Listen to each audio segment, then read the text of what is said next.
Page 38, Scherzo. This is a melody or a theme from Mendelssohn's Midsummer Night's Dream. I encourage you, just go listen to the orchestra play it. Search on Midsummer Night's Dream and listen to it. You'll find this melody in there someplace. Let's talk about it. This is a piano arrangement of it, and it's tricky because of the speed, but we'll come back to that later. So I'll go through the routine I use to learn a piece of music. We'll see what happens. It's 2 pages long. Treble and bass clef, 2 flats in the key signature.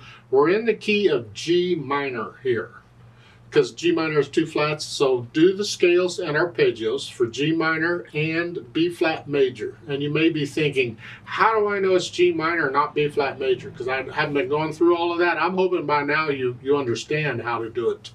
But just in case, the first place I look is at the end, the last measure. What is the chord it ends on? And this it's here. That is a G minor chord. We're not using all the notes, we're using these. That's close enough. A lot of times, most of the time, not all the time, but most of the time, a piece will end on its one chord. So you can look and see what it ends on, and that's probably the key it's in. Ultimately, you just kind of got to listen to it in the harmony, because G minor harmony sounds different than B flat major. They sound different. And you can usually tell if it's a minor or a major or what it's doing. I mean, there are other modes it could be in besides this, but we don't get into that. Just not make this too overly complicated. 2 flats, I did that, and then the 3/8 time. So again, it explains all the 8th notes, because each 8th note gets a count, which means the 16th note gets half a count, which isn't quite so bad anymore. We're not counting 1 and a 2 and, we're just going 1 and 2 and 3 and those are 16th notes.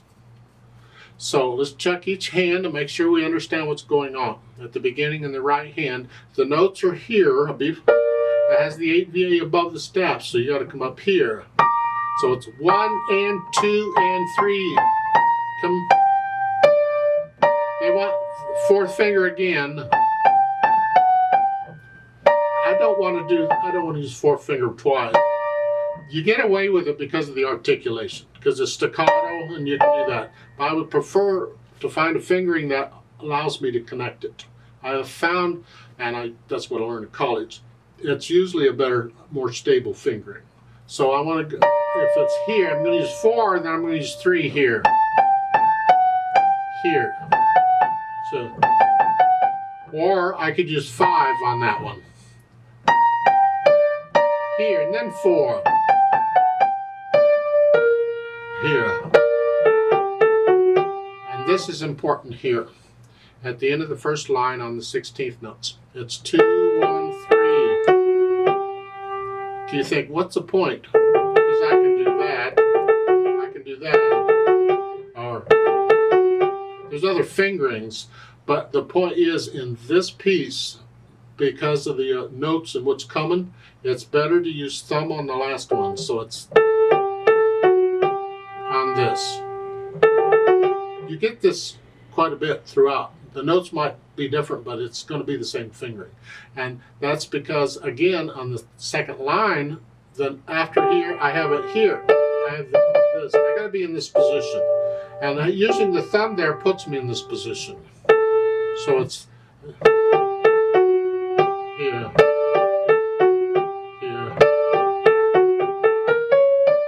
Here.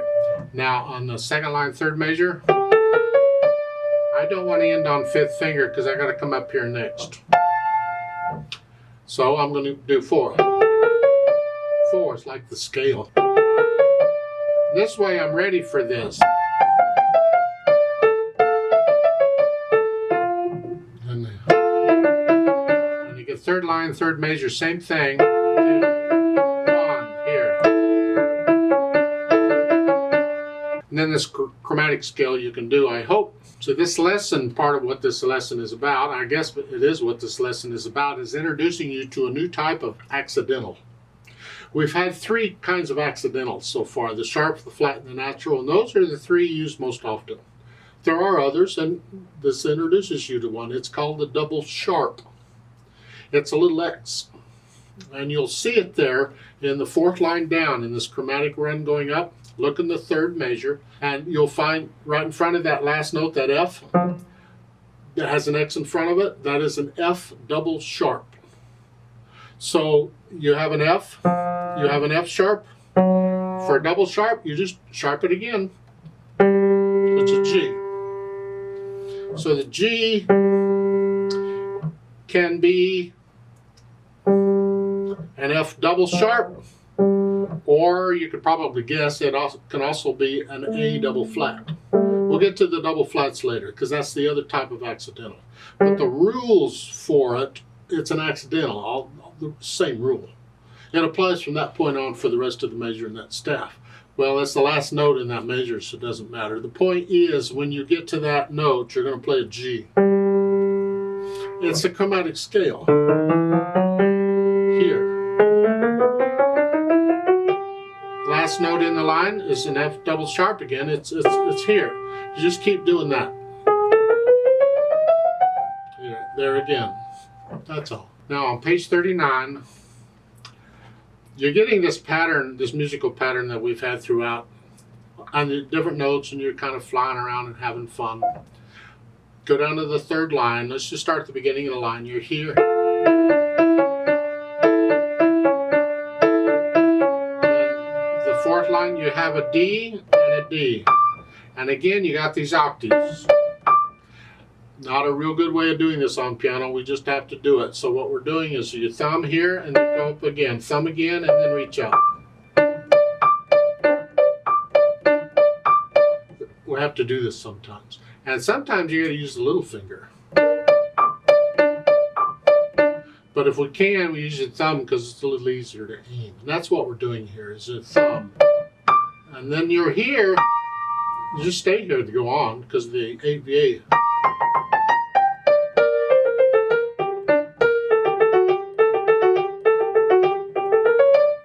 Last line, third measure, I recommend a 2 here, 2 here. You can do it here if you want and stay out here, but I think this is fine here. Just do a 2. Just staccato notes, and same thing here. So it's a 2, 4, 1, 5, or a 1, 4, 2, 5. You decide. Either one works.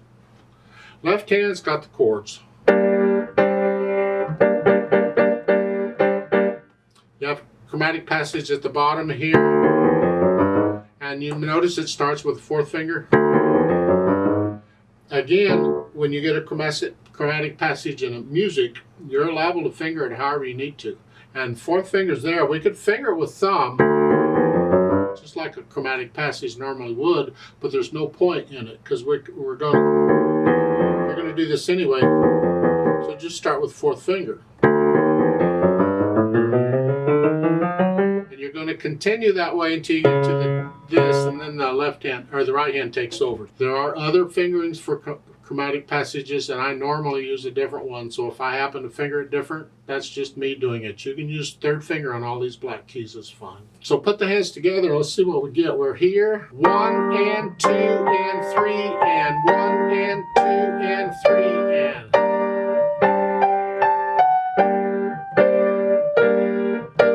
Anyway, you put the hands together.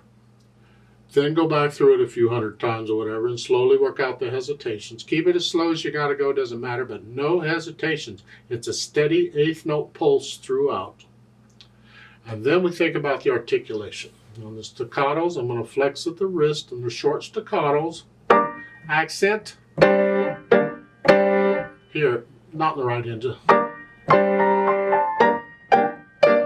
That's mainly what it is, a bunch of staccatos and slurs and accents. You can handle that, I hope. Then the dynamics.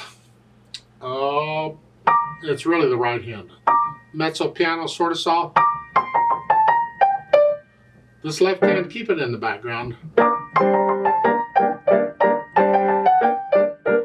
Now you get down to the fourth line, you start this chromatic scale very soft. Up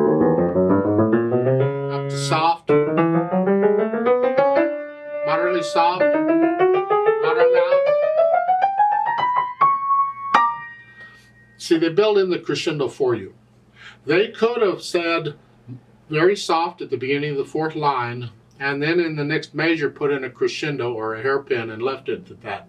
And the hairpin has to be a long one because it has to stretch all the way over to pretty much the last two measures of the next line.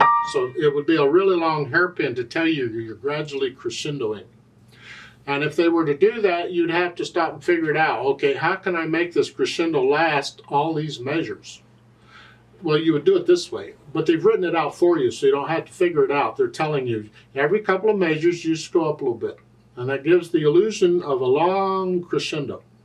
And we're going up to loud.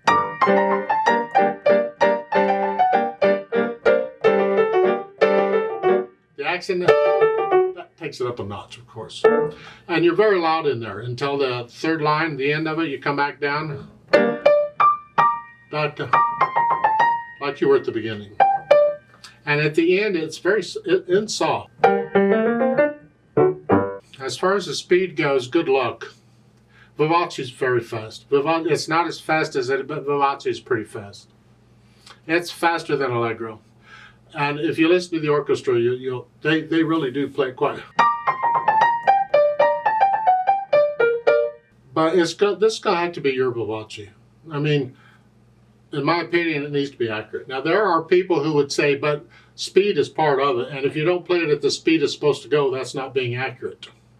And I'm saying, that's a limit. Speed is relative. It needs to be on the quick side. Don't play it slow. No, that's not good. Try and put some speed into it, but it doesn't have to be as fast as somebody else's Vivace. It's got to be your Vivace, and it's got to be accurate. So it's up. They give the metronome marking.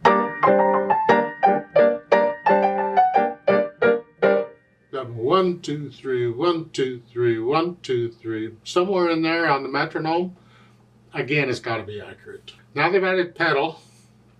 I don't know about the pedal. You get by fine without pedal. We don't want to be smearing this up. They're showing pedal at the beginning of here. I like that clean.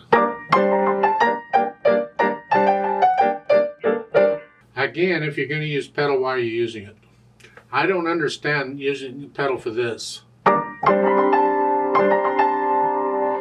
don't see what that accomplishes myself.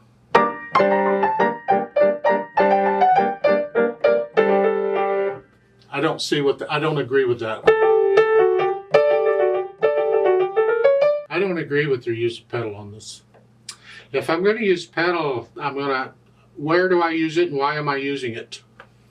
I can use it to put the second beat of the measure if that's what they want, a little extra. Bum, ba, da, da, da, dum, ba, da, da, da. So it's, but if I do, I'm just going to hold the pedal down just for a little bit.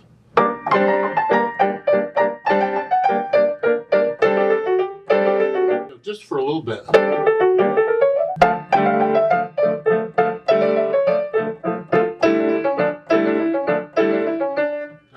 Just for spec. And I recommend, as far as that goes, if you're going to use pedal, just do that. Or just leave the pedal out. You don't need pedal on this. You really don't.